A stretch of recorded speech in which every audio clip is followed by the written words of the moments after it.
सभी को नमस्कार। कहते हैं जिसे नज़ीर, कहते हैं जिसे नज़ीर। यह किताब पिछले महीने मुझे मिली थी। इसे मैं पूरी पढ़ना चाहता था। वक्त की तंगी के चलते धीरे धीरे इसे पढ़ पाया। संस्कृतनिष्ठ हिंदी में कहें तो समयाभाव के होते हुए शनैः शनैः मैंने इसका पाठ किया है। इस किताब को पढ़ते हुए रसखान की याद मुझे आई। अच्छी किताब है नज़ीर पर। जानकी प्रसाद शर्मा ने इसका संपादन किया है। यह प्रतिनिधि संकलन है नज़ीर की, नज़ीर नज़ीर अकबराबादी की रचनाओं का। और 55 नज़्में नज़ीर की इसमें हैं और गज़लें हैं, 13 गज़लें इसमें हैं। अनुज्ञा बुक्स दिल्ली ने इसका प्रकाशन किया है। 300 रुपया इसका दाम है।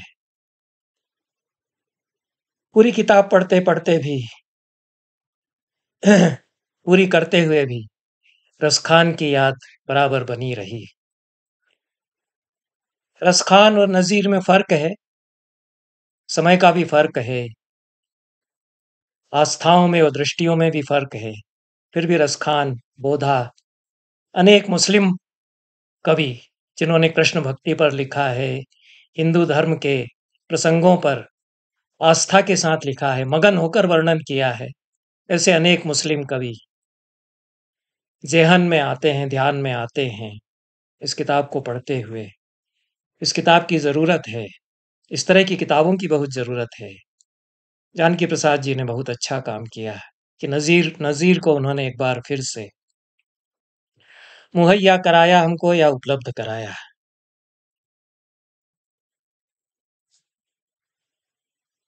रसखान की स्मृति हो सकता है कि व्यक्तिगत कारणों से मुझे बहुत आती रही हो, क्योंकि नज़ीर और रसखान ये दोनों स्कूल के हमारे हिंदी की पाठ्य पुस्तकों में रहा करते थे। वो एक ज़माना था, 70 साल पहले का जो भारत था, उसमें मध्य भारत था, विंध्य प्रदेश था, मध्य प्रांत था। इन क्षेत्रों की पाठ्य पुस्तकों में,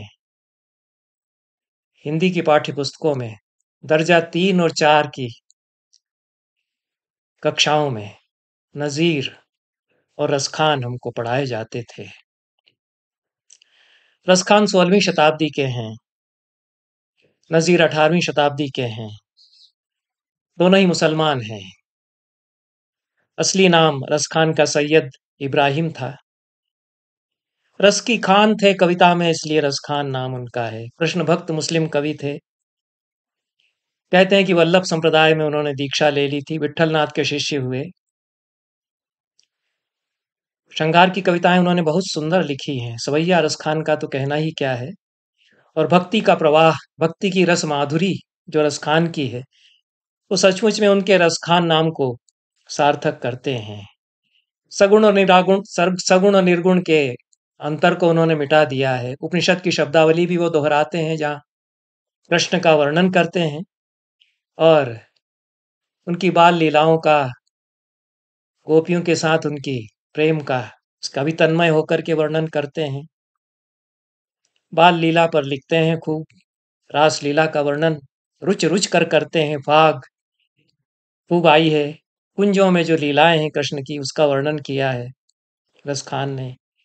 तो सुजान के प्रेम की कविताएं भी उनकी खूब प्रसिद्ध हैं। समाधि है रसखान की मथुरा में। ऐसी समाधियां देखते हुए मेरे मन में सवाल आता है कि कब से हम लोग समाधि बनाने लग गए। हमारे यहाँ तो इस तरह की समाधियां नहीं बनाई जाती थी। ये तो मजार जिसको कहते हैं, उसी का रूप है। जब मजार आई तभी समाधि शायद आई हो। पीर मच्छिंद्र नाथ की दरगाह है उज्जैन में, भर्तृहरि की गुफा के ठीक बगल में। और कुछ मुस्लिम कृष्ण भक्तों की समाधियां हैं, और उनको समाधि कह रहे हैं, कहेंगे कि मजार कहेंगे। मैं जिला प्रतापगढ़ में जायसी की मज़ार पर होकर के आया। बहुत अच्छी बनाई है, अच्छी तरह से वेल मेंटेन्ड जिसको कहते हैं, रख-रखाव उसका खूब अच्छी तरह होता है और जो मौलवी साहब वहाँ तैनात हैं, उन्होंने जायसी की कविता को अच्छा पढ़ा है। अच्छे उन्होंने जायसी के छंद भी हमको सुनाए। इस बात की तारीफ़ करते हुए कि आप लोग तो विद्वान लोग हैं, जानते ही होंगे, लेकिन जायसी के बारे में ये मैं भी बता सकता हूँ। जायसी भी उसी एक अलग तरह के कवि जिन्होंने कि हिंदी कविता की धारा को बदल दिया। अवधी में कविता लिखी, रसखान ने ब्रज में कविता लिखी, नज़ीर ने उर्दू में नज़्में लिखी, उर्दू उनकी उसको हिंदवी कहें, हिंदुस्तानी कहें या उर्दू कहें या हिंदी ही कहें, ये सारे फ़र्क मिट जाते हैं कविता में आकर के। कविता सारी दीवारों को ढहा देती है, जो भाषाओं के नाम पर दीवारें खड़ी की जाती हैं, जो मज़हबों के नाम पर दीवारें खड़ी की जाती हैं। कविता उनको ढहाती रही है और ढहाती रहेगी। खूब कोशिशें की जाती रहेंगी तोड़ने की समाज को, लेकिन कविता फिर भी रहेगी और कविता जोड़ती रहेगी। रसखान की जो कविताएं मुझे याद आती रहीं, कुछ बिसर गई थी वो मुझे फिर से मिली इस किताब को पढ़ते पढ़ते। उनमें से कुछ कविताएं मैं जरूर पढ़ूंगा, उसके बाद इस किताब पर बात करूंगा। रसखान उन कवियों में से हैं, पौधा और आलम आदि आदि, जिनके लिए भारतेंदु हरिश्चंद्र ने लिखा कि इन मुसलमान हरिजनन पर कोटिन हिंदू वारी। हरिजन शब्द उस समय तक गांधी जी ने जिस अर्थ में प्रचलित किया उस अर्थ में नहीं आया था। हरि के जन, हरि के भक्त के रूप में ही उन्होंने कहा है। ऐसा कुछ अर्थ कृपा करके न लें और अनर्थ न किया करें जो मैं कहता हूं उसका, हालांकि होता है करते रहेंगे। शंकर से सुर जाहि भजें, चतुरानन ध्यानन धर्म बढ़ावें, नेक ही ये जिहि आनत ही जड़ मूड महारस खान कहावे। कहावें जा पर देव अदेव भु अंगन वारत प्राणन प्राणन पावें, ताहि अहीर की छोहरियां छछिया भरी छाछ पे नाच नचावें। थिरकती हुई शब्दावली में जो नाच नचाते हैं, रसखान अपनी कविता में कृष्ण के बाल रूप को, बालक कृष्ण को, और अहीर की छोरियां छछिया भरी छाछ पर जो उनको नचाती हैं, और क्या वर्णन उसका, उसके निराकार रूप का, उसके साकार रूप का दर्शन की शब्दावली में भी करते हैं। शंकर जैसे देवता जिनको भजते हैं, चतुरानन ब्रह्मा जिनका ध्यान करते हैं, जिनको ध्यान में लाते ही हमारे जैसे मूढ़मति भी रसखान बन जाते हैं, जिन पर प्राण निछावर करती हैं भूअंगनाएं, ऐसे उस परम ब्रह्म को चिचिया भरी छाछ, थोड़ी सी छाछ पर गोपांगनाएं नाच नचाती हैं। सवैया छंद जितना बढ़िया रसखान ने लिखा है कम लोगों से बनता है, उतना बढ़िया। शेष गणेश महेश दिनेश सुरेश जाहि निरंतर गावें, जाहि अनादि अनंत अखंड अछेद अभेद सुबेद बतावें। नारद से सुख ब्यास रहे पचिहारे तऊ पुनि पार न पावें, ताहि अहीर की छोहरियां छछिया भरी छाछ पे नाच नचावें। ये जो अनादि अखंड अनंत अछेद्य अभेद्य वेद वेद्य पर ब्रह्म का गान साकार रूप में करते हैं, जिसको शेष गणेश महेश दिनेश सुरेश सब जिसकी महिमा का गान करते रहते हैं, नारद और शुक जिसको भागवत में जिसके प्रवचन करते हैं। ऐसा कहते हैं कि भागवत का भी अनुवाद ब्रजभाषा में रसखान ने किया था कि नहीं मुझे ठीक से पता नहीं है। गावे गुनी गणिका गंधर्व और सारद शेष सबे गुण गावत, नाम अनंत गनंत गणेश जो ब्रह्मा तिलोचन पार न पावत। जोगी जति तपसी अरु सिद्ध निरंतर जाहि समाधि लगावत, ताहि अहीर की छोहरियां छछियावरी छाछ पे नाच नचावत। जिनके गुण गणिका भी गाती हैं, गंधर्व भी गाते हैं, शारदा भी गाती हैं, शेष भी गाते हैं, अनंत उनकी कथा रसखान कहते हैं। ये जो छंद है आगे का, ये बहुत लोकप्रिय रहा हम लोगों के बीच में, खूब जबान पर चढ़ गया था, खूब हम लोग कहते थे इसको। अंत्याक्षरियाँ जब हुआ करती थीं उसमें भी कहते थे, वैसे ही याद रहता था। समय ने हमसे छंद छीन लिए, बहुत खराब समय आया, लुटेरों का समय आया। लुटेरों को तो साहब कहा गया और जिन लोगों ने ये छंद लिखे, उनको कहा गया कि इन कटुओं को हम भगा देंगे। मानुष हो तो वही रस खानि बसो ब्रज गोकुल गाँव के ग्वारन। जो पशु हो तो कहा बसु मेरो चरो नित नंद की धेनु मझारन। पाहन हो तो वही गिरिकोज धर्यो कर छत्र पुरंदर धारन पुरंदर कारण। जो खग हों तो बसेरो करो मिली कालिंदी कूल कदम्ब की डारन। अगले जन्म में मैं मनुष्य बनूं तो गोकुल गांव के ग्वालों के बीच में मुझे जन्म प्रभु देना। यदि मैं पशु ही बन जाऊं, कोई पाप कर्म मैंने किए हों ऐसे, तो मुझे बैल कुछ बना देना जो नंद की गायों के बीच में मैं चरता रहूं। यदि पाषाण ही हो जाऊं तो उसी गिरी का पाषाण हो जाऊं जो पुरंदर इंद्र के कारण छत्र की तरह, छाते की तरह नंद नंदन ने उठा लिया था अपनी छोटी उंगली पर। तो चिड़िया ही अगर बनाना हो तो मेरा बसेरा कालिंदी के कूल के कदम्ब की डाल पर बना देना, ऐसा कहते हैं। नजीर वाली किताब मैंने जानकी प्रसाद शर्मा जी के द्वारा जो तैयार की गई है पढ़ी। एक और कविता जो नजीर की, एक बड़ी नज्म जो नजीर की इसमें छूट गई है, जो मुझे बहुत प्रिय रही है और यह भी हमारे कोर्स में थी। रसखान के सवैये भी कोर्स में थे हमारे, दर्जा तीसरी या चौथी क्लास में। ठीक से याद नहीं हो सकता है, 5वीं क्लास रही हो, लेकिन हमने ये पढ़े सवैये। और एक नजीर की बड़ी लंबी नज्म, अच्छी नज्म है, 33 बंद उसमें हैं। हर बंद में 6-6 चरण हैं, जिसमें 2 पंक्तियों का तो स्थाई या टेक वाला 2 पंक्तियों का हो जाता है एक, और 4-4 पंक्तियों का एक बंद। इस तरह से 6-6 लाइनों के 6-6 चरणों के 33 बंद उसमें हैं। अपनी खुशी के लिए मैं पढ़ता हूँ, जिनको खुशी नहीं हो रही होगी वो तो नहीं ही सुनेंगे। मैं तो अपनी खुशी के लिए ही बोलता हूँ, मुझे कोई परवाह नहीं कि कौन सुनता है या नहीं सुनता है। सुनता है गुरु ज्ञानी। यारों सुनो ये दधी के लुटैया का बालपन, और मधुपुरी नगर के बसैया का बालपन। मोहन स्वरूप निरत करैया का बालपन, बन बन के ग्वाल गौएं चरैया का बालपन। ऐसा था बांसुरी के बजैया का बालपन, क्या क्या कहूँ मैं किशन कन्हैया का बालपन। ये इस तरह से ये नज्म चलती है।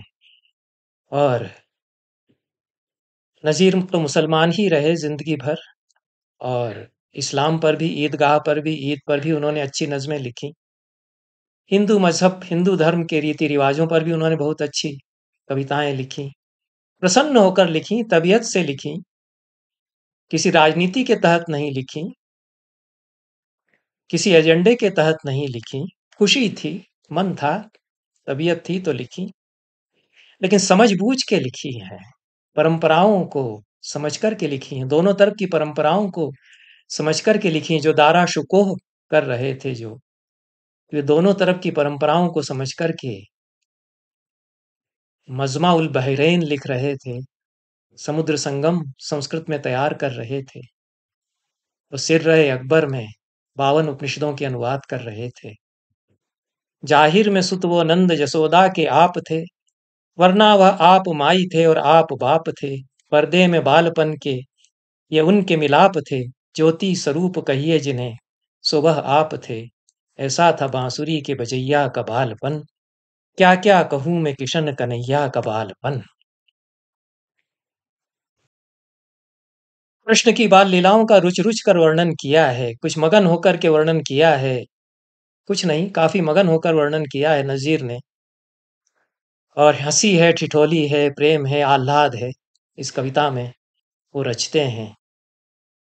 और माखन चोरी उनकी शरारतें कृष्ण की,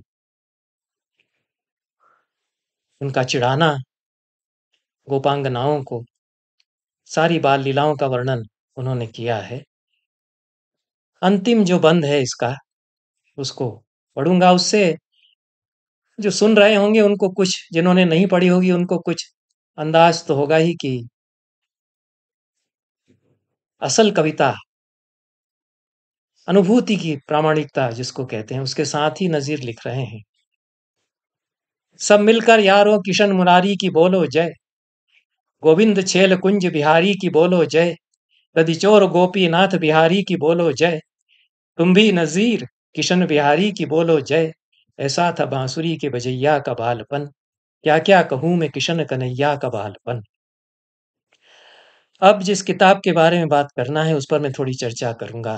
पढ़ने लायक किताब है और पढ़ी जाना चाहिए। हमारे समय की, जैसा मैंने कहा कि यह ज़रूरी किताब है और अच्छी नज़में उपलब्ध करा दी हैं। कितने विषयों पर नज़ीर लिखते हैं, यह हम इससे समझ सकते हैं। विविधता बहुत है नज़ीर की कविता में। आत्मचित्र बहुत बढ़िया, अ, कितने सूफियाना लहजे में खुद के बारे में बयान करते हैं, अपना हुलिया बयान करते हैं। गुरु नानक शाह पर भी नज़ीर लिखते हैं। वे गुरु गंज बख्श की वंदना पर लिखते हैं। जन्म किशन कन्हैया जी का, जन्म कन्हैया जी का, इस पर लंबी नज्म है। हंस कथा है, प्रतीकात्मक कविताएं भी हैं। हजरत सलीम चिश्ती के उर्स के वर्णन पर अच्छी लंबी नज्म है। ईदगाह अकबराबाद की, उस पर है कविता। बलदेव जी का मेला, बहुत ग्राफिक डिस्क्रिप्शन जिसको कहते हैं, शब्द चित्र अंकित करते हुए बलदेव जी के मेले का वर्णन करने वाली ये कविता है। उसी के ठीक बाद में शब बारात है, बारात का बढ़िया वर्णन है। होली की बहारें, अच्छा तबीयत के साथ में होली, दिवाली, राखी, इस पर कविताएं अलग अलग, नज़में अलग अलग हैं। यहाँ पर वसंत का वर्णन है।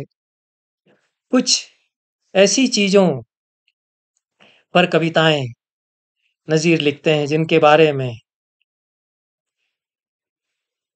अचरज होता है कि इन पर भी कविताएं लिखी जा सकती हैं। रम्यम जुगुप्सितमुदार मथापि नीचम किम तत् यन्न कविता विषयी करोति, ऐसा कुछ धनंजय ने कहा है दशरूपक में। बहुत खूबसूरत चीजें, रमणीय चीजें, लुभाने वाली चीजें, उन पर भी कवि लिखता है। और कभी तो ऐसी वस्तुओं पर भी लिखता है जिनसे घिन होती है। बाणभट्ट ने पसीने पर, पसीने की जो बूंदें एक एक कर बह रही हैं राजा शूद्रक के ललाट से, उन पर कितनी बढ़िया पंक्ति लिख दी है। नज़ीर तो बढ़िया कविता पंखे पर लिखते हैं। और उस जमाने में कैसे पंखे बनते थे, होते थे, क्या पंखा कर देता था हमारी जिंदगी में। मेहंदी पर बढ़िया कविता लिखते हैं। रीछ के बच्चे पर अच्छी कविता उन्होंने लिखी है। तिल के लड्डू पर कविता तो बहुत ही बेहतरीन है, बड़ी स्वादिष्ट कविता कह सकते हैं। जवान पर पानी जिसको पढ़ते हुए आ जाए। आगरे की ककड़ी का तो कहना ही क्या है, जो नज़ीर ने लिखी है आगरे की ककड़ी पर कविता, बढ़िया वर्णन करते हैं। अमर कविता है उनकी आदमी नामा, आदमी के बारे में जो बयान किया है। दुनिया की नेकी बदी पर कविताएं हैं। तवक्कुल या तर्क तम पर कविता, लोभ का परित्याग अर्थात, और दम गनीमत है, लौकिक सुख पर उनकी कविता है।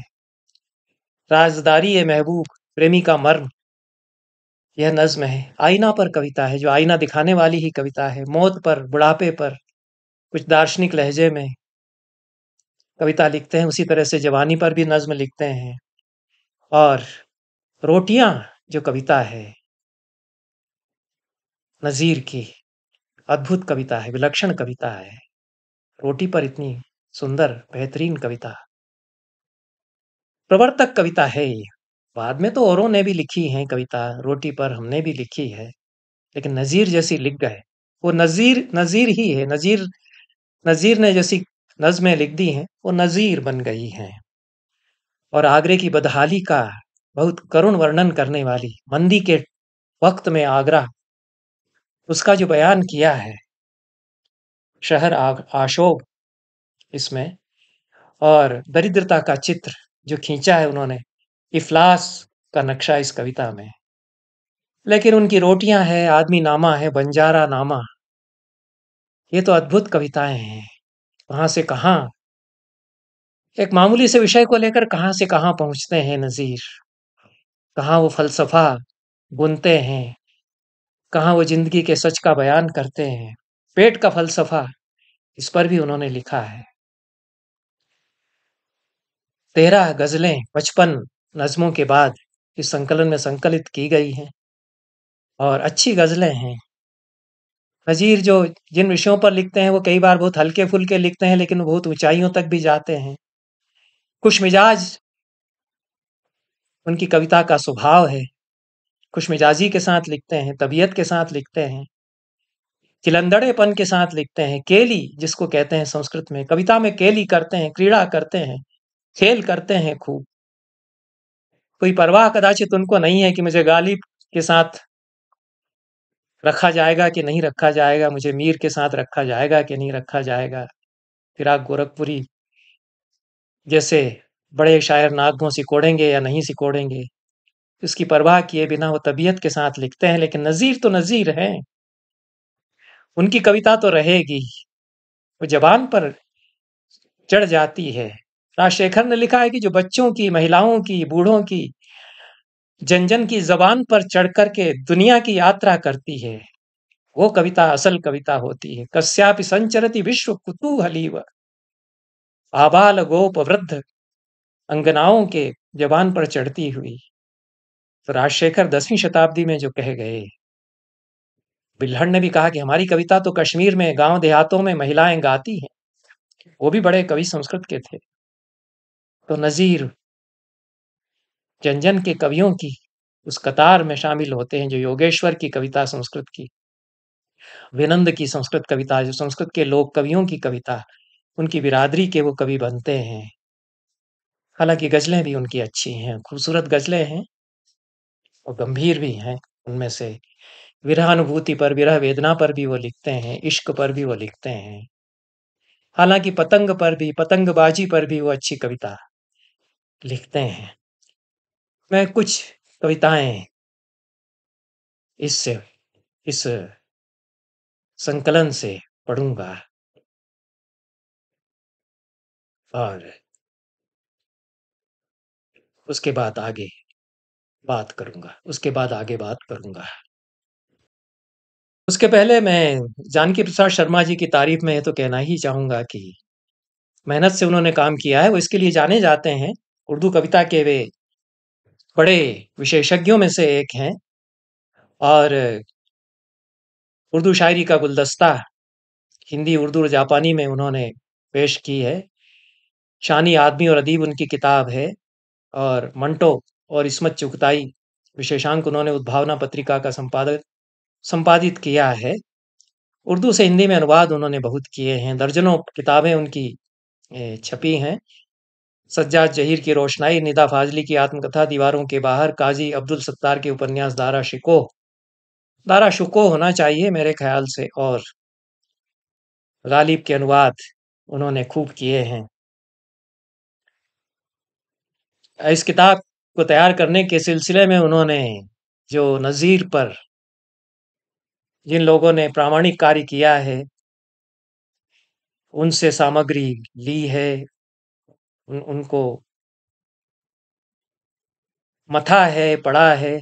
दीवान नज़ीर अकबर आबादी जो 1942 में छपी थी, मखमूर अकबर आबादी के द्वारा संपादित चैन, रूह नज़ीर, उसके अलावा रशीद हसन खां द्वारा संपादित इंतिखाब नज़ीर अकबर आबादी, उसका 1992 में छपा हुआ जो संस्करण है, उसकी मदद उन्होंने ली है। उनकी एक दृष्टि रही है कि जो सांप्रदायिक सौहार्द, धार्मिक सहिष्णुता वाला पक्ष है नज़ीर का, उसको तरजीह दी जाए और इस दृष्टि से उन्होंने काबिल तारीफ ये संकलन नज़ीर पर तैयार किया है। नज़ीर ने बहुत उतार चढ़ाव देखे अपनी जिंदगी में, बहुत दारुण घटनाएं उनके देखते देखते घटी, उन सबको झेला, उनका दर्द भी झेला। लेकिन मस्त शायर हैं। अहमद शाह अब्दाली ने जो लूट मचाई थी, उसकी स्मृतियां उनके दंश हैं, उनकी यादों में हैं। नादिर शाह के हाथों दिल्ली किस तरह लुटी थी वो उन्होंने देखा। बच्चे रहे होंगे उस समय। और भी बहुत सारी घटनाएँ घटी। दुर्दांत दस्यु बादशाहों के राज में ही लूटते हुए निकल गए दिल्ली को। उस सब का साक्ष्य भी है उनकी कविता में। फिर भी मस्त मौला शायर हैं। अपना बयान जिस तरह करते हैं, कहते हैं जिसको नज़ीर, सुनिए टुक उसका बयान। अपने से अपने आप को देखते हुए बयान करते हैं खुद के बारे में। ताओ मुअल्लिम, गरीब बुज़दिलो तरसिदा जहाँ। विद्वान था, लेकिन भीरू भी था। अपने बारे में कहते हैं। ये जो अपने आप पर हँसते हुए जो मुक्तिबोध कहते हैं, मेरे भीतर बैठा है एक प्रसन्न चित्त मूर्ख, हँस हँस कर मदमस्त हुआ जाता है। इस तरह से नज़ीर भी शायद अपने भीतर बैठे हुए भीरू को, अपने भीतर बैठे हुए मूर्ख को भी देखते हैं। स्वांतः सुखाय वो लिखते हैं। और बहुत ध्यान उन्होंने खुद नहीं दिया, जैसा जानकी प्रसाद जी बताते हैं, अपनी कविताओं को सुरक्षित रखने का। किसी तरह बच गईं उनकी कविताएं हम लोगों के भाग्य से। उनके कलाम उनके शागिर्द राजा विलास राय के पुत्र इकट्ठा करते रहते थे, और बाद में उनकी रचनाएं इकट्ठा करके शाया की गईं या छापी गईं। किस तरह से नज़ीर ने खुद इस पर ध्यान नहीं दिया। और जानकी प्रसाद जी बताते हैं इस किताब की भूमिका में, अच्छी लंबी भूमिका है और काफ़ी तफ़सीलें, काफ़ी विवरण उन्होंने प्रामाणिक नज़ीर के बारे में दिए हैं। इसलिए किताब यह पढ़ने लायक इसलिए भी है। और वो बताते हैं कि फ़ारसी में जो नज़ीर की गद्य रचनाएँ थीं, वो अभी तक छप नहीं पाई हैं, छपी नहीं हैं। बहुत सारी सामग्री जिससे साहित्य जगत वंचित रह गया, वो हम लोगों का दुर्भाग्य है। नज़ीर की ज़िंदगी के कई पक्ष उन्होंने खोले हैं यहाँ। नज़ीर किसी के गुलाम नहीं हुए, किसी की फरमाइश पर कभी उन्होंने नहीं लिखा, किसी की चिरोरी विनती नहीं की, किसी राजा के यहाँ नहीं गए कहने। लेकिन इस देश की धरती से उन्होंने प्यार किया, जिस शहर में वो रहे उससे उन्होंने प्यार किया। आगरा से क्या उनको लगाव था। आशिक कहो असीर कहो आगरे का है। असीर कैदी को कहते हैं। आशिक कहो असीर कहो आगरे का है, मुल्ला कहो दबीर कहो आगरे का है। दबीर मुंशी को या लेखक को कहते हैं। मुफलिस कहो फकीर कहो आगरे का है। शायर कहो नज़ीर कहो आगरे का है। ये शहर आशोब जो आगरा पर उनकी कविता है, बहुत प्यार से उन्होंने लिखी है। आगरा की मंदी और बदहाली पर जो उनको रंज है, उसकी बहुत अभिव्यक्ति उन्होंने की है। जानकी प्रसाद जी ने नज़ीर के धर्मनिरपेक्ष दृष्टिकोण के पूरे परिप्रेक्ष्य पर अच्छा लंबा इसमें लेख लिखा है। उनके लोकोन्मुख आयाम पर उन्होंने प्रकाश डाला है, उनके तसव्वुफ को लेकर के। और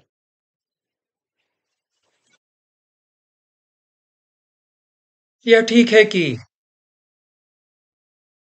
पूरे दिन खूब नज़ीर ने देखे, शहरों को लुटते देखा, दिल्ली को लुटते देखा। नादिर शाह रोनता हुआ चला गया, अहमद शाह अब्दाली खूब लूट करके ले गया, आगरा लुटता गया। यह सब देखा नज़ीर ने, भुगता भी।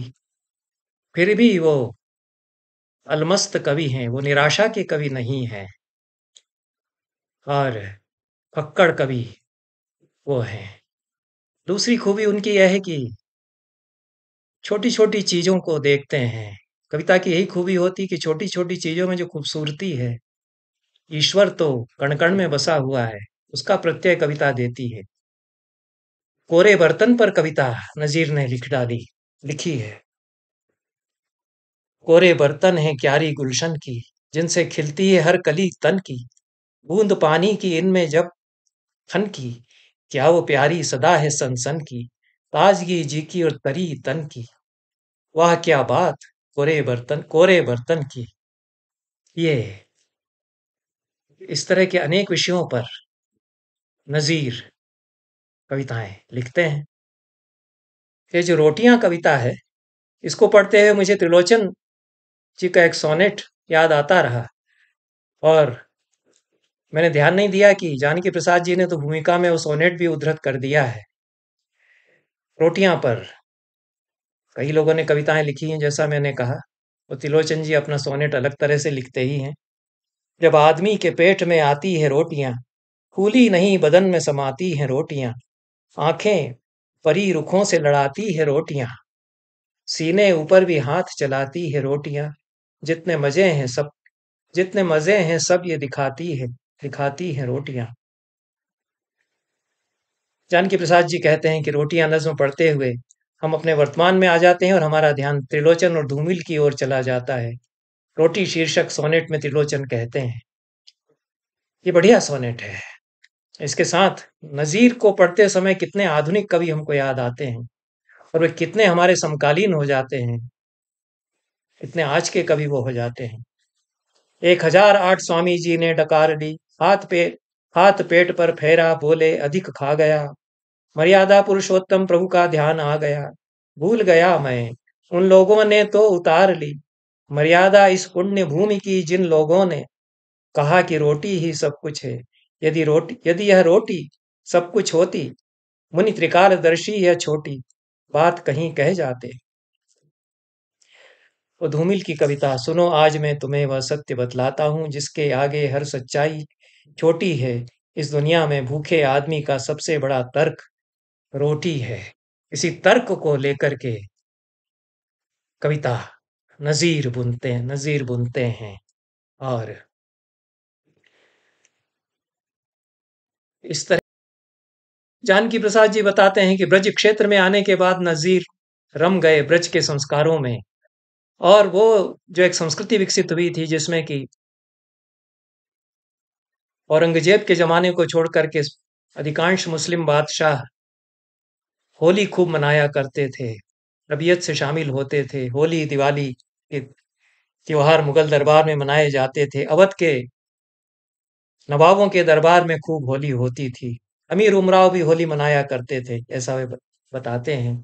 तो ये जो तहजीब नई आ रही थी, उसके प्रतिनिधि कवि नजीर बनते हैं। ब्रज क्षेत्र में रहने के कारण वहां के वातावरण की रसगंध लेकर के बटोरते हुए इस तरह की नज़्में उन्होंने खूब लिखी। नज़ीर ने कन्हैया का जन्म बालपन बांसुरी बजैया का, जिसका कि हवाला मैंने दिया ही है, और कुछ छंद उसके, 2 छंद उसके पढ़े ही हैं। कृष्ण की बाल क्रीड़ाएं, दशम कथा, श्री कृष्ण और नरसिंह मेहता, दुर्गा जी के दर्शन, महादेव जी का ब्याह उनकी बहुत बढ़िया कविता है। और मगन होकर के लिखते हैं। तो लोक जीवन के सरस गायक हैं नज़ीर, ऐसा हम कह सकते हैं। वे लोक कवि हैं सच्चे मायनों में। देव जी का ब्याह, इस कविता में उन्होंने जो शिव पार्वती का वर्णन किया है, विवाह शिव पार्वती के विवाह का जो वर्णन किया है, समा उन्होंने बांध दिया है, और जीवन का उल्लास है, उमंग है, पूरी उत्सव धर्मिता जो जीवन की है। हर कोठे कोठे भीड़ लगी और रस्ते रस्ते लोग भरे, गुलशोर खुशी के चार तरफ सब देखें वहां, वो ठाठ बड़े, जिस तौर खुशी के बयाने को शिव आए घर में राजा के, फिर वैसी ही खुश वक्ति से कैलाश के ऊपर जा पहुंचे। यूं ठाठ हुआ यूं ब्याह हुआ, अब और न आगे है बोलो, दंडवत करो हर आन नजीर और हर दम शिव की जय बोलो। तो ये जो कविता है, यह धर्म की सारी संकीर्ण सीमाओं को तोड़ते हुए, सारी दीवारों को तोड़ते हुए, जो एक कवि कर सकता है, जिस जो कुवत है कवि की, उसके तहत वो कर सकता है, वो नज़ीर करते हैं। हिंदू शायरों की परंपरा में नज़ीर कुछ अलग ही उनकी वानगी है, और कुछ अंदाज़े बयां भी उनका और है। जानकी प्रसाद जी तो विशेषज्ञ हैं, वही बताते हैं कि मजदूरों, दुकानदारों, नौकर पेशा लोगों की भाषा को जितने सहज रूप में सौदा ने सुरक्षित रखा है, उतना नज़ीर को छोड़कर कम शायरों ने किया होगा। लेकिन उनकी जो भाषा है, वो सांस्कृतिक एकता की बेहतरीन मिसाल पेश करती है, ऐसा भी जानकी प्रसाद जी कहते हैं। और अपने अन्य अन्य समकालीनों की तुलना में नज़ीर का जो योगदान है, वो इस अर्थ में विशिष्ट है कि उन्होंने केवल अपनी कविताओं में, अपनी नज़्मों में ही शुद्ध हिंदी के शब्दों का इस्तेमाल नहीं किया, बल्कि जो खड़ी बोली आ रही थी, उसकी उन्होंने अच्छी वानगी पेश की। और यह तो बड़ी उपलब्धि है हिंदी काव्य परंपरा की। इस दृष्टि से वे हिंदी के भी बड़े कवि माने जाने चाहिए। नज़ीर को अपने हिंदुस्तानी होने पर गर्व है। हिंदी नज़ाद वो अपने आप को कहते हैं, जिसका अर्थ भारतीय वंश का हुआ करता है। जिस तरह से अमीर खुसरो को बहुत गर्व था कि मैं हिंदुस्तान का हूँ, हिंदी ज़बान मेरी है, उस परंपरा में नज़ीर आते हैं। उनकी अनेक कविताएँ अपनी सारी विवरण बहुलता के चलते नैरेटिव जो खड़ा करती हैं, जो बयान करती हैं, उसके तहत वो एक खंडकाव्य, अपने आप में वो खंडकाव्य बन जाती हैं। जन्म कृष्ण कन्हैया जी का, श्री कृष्ण नरसिंह मेहता, ये जो कविताएं संकलित की हैं, इस संकलन में की गई हैं, वो इसी तरह की कविताएं हैं। सौहार्द भावना पर, सामाजिक सौहार्द पर, आदमियत पर बहुत जोर देते हैं नज़ीर। और जो लड़ाई झगड़ा कराया जाता है, वो बनावटी हुआ करता है, जबरदस्ती कराया जाता है। आदमी की सहज प्रकृति नहीं है। आदमी की सहज प्रकृति आदमियत होगी। तो आदमियत को कविता में बुनते हैं, खड़ा करते हैं, उसकी तस्वीर रचते हैं, चाहे वो ब्रज क्षेत्र के जो कृष्ण माधुरी का रसगंध हो, उसको लेकर के लिखते हो, या ईदगाह पर जो समा बनता है उस पर लिखते हो।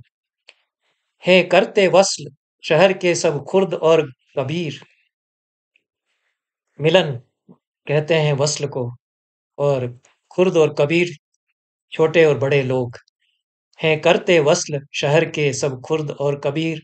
अदना गरीब अमीर से ले शाह का वजीर, हरदम गले लिपट के मिटे यार दिल पजीर। अभिन्न हृदय दिल पजीर के लिए है। हरदम गले लिपट के मिटे यार दिल पजीर। हंस हंस के मुझसे कहती है, यूं क्यों मियां नजीर, क्या क्या मजे हैं ईद के आज ईदगाह में। ये ईदगाह पर कविता है। और उसके ठीक बाद में बलदेव जी का मेला कविता है। ये काफी लंबी कविता है, बड़ी बड़ी नज्म है, और विस्तार से एक के बाद एक चित्र खींचे हैं बलदेव जी का मेला जो हुआ करता था, जो उन्होंने देखा होगा। ऑब्जर्वेशन अच्छा है नजीर का। है कहीं यार और कहीं अगियार, अगियार घेर को कहते हैं। है कहीं यार और कहीं अगियार, कहीं आशिक है और कहीं दिलदार, कहीं बस्ती है और कहीं गुलजार, कहीं जंगल है और कहीं बाजार। वही भक्ति है और वही अवतार, उसकी लीलाएं किससे हों इजहार। आप आता है देखने को बहार, रंग है रूप है झमेला है, जोर बलदेव जी का मेला है हजारों जिन्स के हट्टे, मोती मूंगा और आरसी के बट्टे, पेड़े लड्डू जलेबी और गट्टे, कवे नारंगी संतरे खट्टे, कोई तो कर रहा है छल बट्टे, कोई कहता है खीर के चट्टे, उर हैं मंदिर के कोठे और अट्टे, बूढ़े लड़के जवान और कट्टे, रंग है रूप है झमेला है, जोर बलदेव जी का मेला है। शाब्दिक क्रीड़ा खूब करते हैं नजीर, और जन जन की जबान पर चढ़ जाए इस तरह के शब्दों का, इस तरह से खिलवाड़ भी वो करते हैं। शब बारात उनकी कविता है। बारात का अच्छा वर्णन किया है, और रस ले ले करके वर्णन करते हैं। इंद्रिय बोध जिसको कहते हैं कविता में, इंद्रियों की कविता, इंद्रियों के आनंद की कविता, उत्सव की कविता। शक्कर का जिनके हलवा हुआ वो तो पूरे हैं, गुड़ का हुआ है जिनके वो उनसे अधूरे हैं। शक्कर न गुड़ का जिनके वो परकट लंडूरे हैं, औरों के मीठे हलवे चपाती को भूरे हैं। उनकी न आधी पाव न कुछ सारी शब बारात। ये सच्चाइयां भी हैं इसी कविता के भीतर। नज़ीर हों और होली पर ना लिखें, ऐसा तो हो ही नहीं सकता था।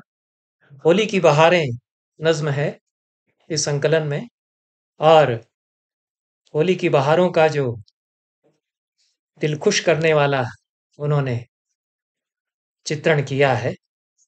जब फागुन रंग झमकते हों तब देख बहारें होली की, और दफ के शोर खड़कते हों तब देख बहारें होली की, परियों के रंग दमकते हों तब देख बहारें होली की, फुम शीशे जाम छलकते हों झलकते हों तब देख बहारें होली की, महबूब नशे में छकते हों तब देख बहारें होली की।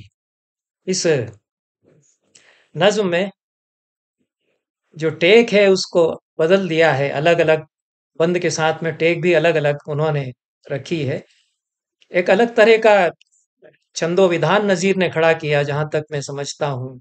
और जो बंद लिखते हैं अपनी नज़मों में, उसमें कहीं एक लाइन की कहीं दो लाइन की एक टेक चलती है, कहीं टेक वही रहती है और कहीं हर बार टेक थोड़ी सी बदल बदल करके आती है। तो ये जो होली वाली कविता है या होली की बहारें जो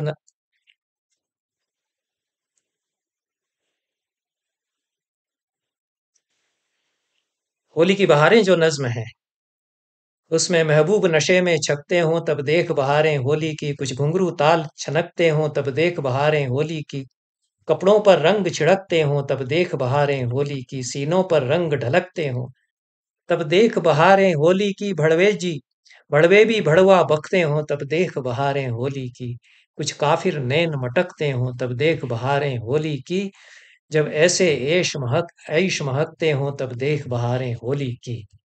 इस तरह से चार चार लाइनों के बंद के बाद ये टेक की गति इसमें होती है।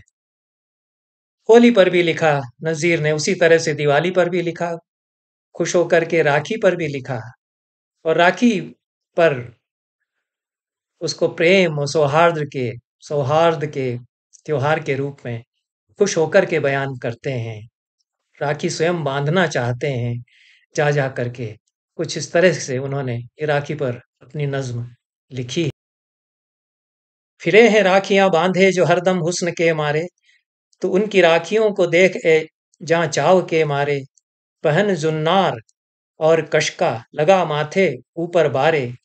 जुन्नार जुन्नार जनेऊ को कहते हैं और कशका छाप तिलक को कहते हैं। पहन जुन्नार और कशका लगा माथे ऊपर बारे, नज़ीर आया है भामन बन के राखी बांधने प्यारे, बंधा लो उससे तुम हंसकर अब इस त्योहार की राखी। ये नज़ीर कहते हैं। तो भाषा में कई तरह के प्रयोग वो करते हैं। वसंत पर जब वो लिखते हैं तो भाषा उनकी फूल की तरह खिलने लगती है, और परवाह वो नहीं करते हैं कि ये जो स्टैंडर्ड उर्दू है उसमें ये चलेगा या नहीं चलेगा। वो कुछ संस्कृतिकरण जैसा भी करते हैं। जब फूल का सरसों के हुआ आके खिलनता, और ऐश की नजरों से निगाहों का लड़नता, हमने भी दिल अपने के तई करके नचनता, और हंस के कहा यार से ए लकड़ भवंता, सबकी तो बसंते हैं पे यारों का बसंता। जानकी प्रसाद जी फुटनोट में बताते हैं कि ये जो आज़ादी के तराने गाए जाते थे, उनकी तर्ज पर ये वसंत कविता लिखी गई है। और मेरा रंग दे बसंती चोला प्रसिद्ध गीत हुआ था उस जमाने में, उसका रंग भी इसमें देखा जा सकता है।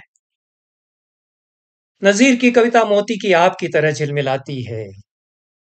जिस पर वो कविता लिखते हैं उसी के जैसी कविता हो जाती है, तदाकाराकारित हो जाती है। संस्कृत निष्ठ शब्दावली में अगर कहें, भावानुप्रवेश उसको हमारे आचार्य कहते हैं। उस वस्तु में प्रवेश जैसे नज़ीर खुद कर जाते हैं। मोती पर जो उन्होंने कविता लिखी है, मोती की आप पर, तो जिस पर वो लिखते हैं उसी की शक्ल अख्तियार उनकी भाषा उनका भाव उनकी अभिव्यक्ति कर लेती है, और बहुत गहराई तक वो चले जाते हैं। ये मानना कि जो सतही चीजों पर लिख छोटी छोटी चीजों पर लिखता है वो सतही काव्य लिखेगा और अति सरलीकरण करता रहेगा, ऐसा हमेशा नहीं होता है। कविता में किसी का हुक्म नहीं चलता, तो प्रतिभा जहां जैसे जब जहां पहुंच जाए। कोई चांद के माथे पे टीके में उलझ कोई चांद के माथे के टीके में उछलता है, कोई बूंदों से मिलकर कान के नरमों में मिलता है, लिपट कर थक दगी में कोई सीने पे मचलता है, कोई झुमकों में झूले है, कोई बाली में खिलता है। ये कुछ लज्जत है जब अपना छिपाते हैं जिगर मोती। ये कविता को कई बार बहुत खूबसूरती से मोड़ देते हैं, एकदम से कुछ कुछ और सुझाते हुए नज़ीर लिख देते हैं। और गलत है उस लबे रंगी को बरगे गुल से क्या निस्बत, कि जिनसे है हकीक और पन्ने और याकूत को हसरत।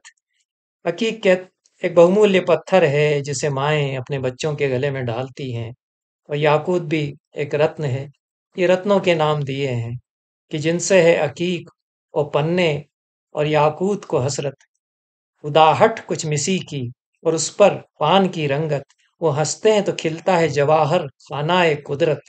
इधर लाल और उधर नीलम, इधर मर्जान उधर मोती। ये जो मोतियों की आभाएं आभाएं बिखेरते हैं मोती शीर्षक कविता में, वो कविता मोतियों की तरह ही झिलमिलाती हुई उमस पर कविता लिखी है। ये जो आगरे की गर्मी जो झेल रहा है और पानी नहीं गिर रहा है और उमस है, उस पर भी इतनी बढ़िया कविता लिखी जा सकती है। जो पुराने कवियों ने ऋतु वर्णन किए हैं उसमें कहीं कहीं इस तरह के वर्णन मिलते हैं।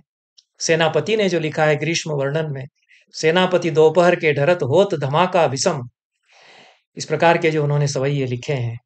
तो ये कविता ऋतु वर्णन में जो यथार्थ आता है उसकी वानगी भी देती है। उमस कविता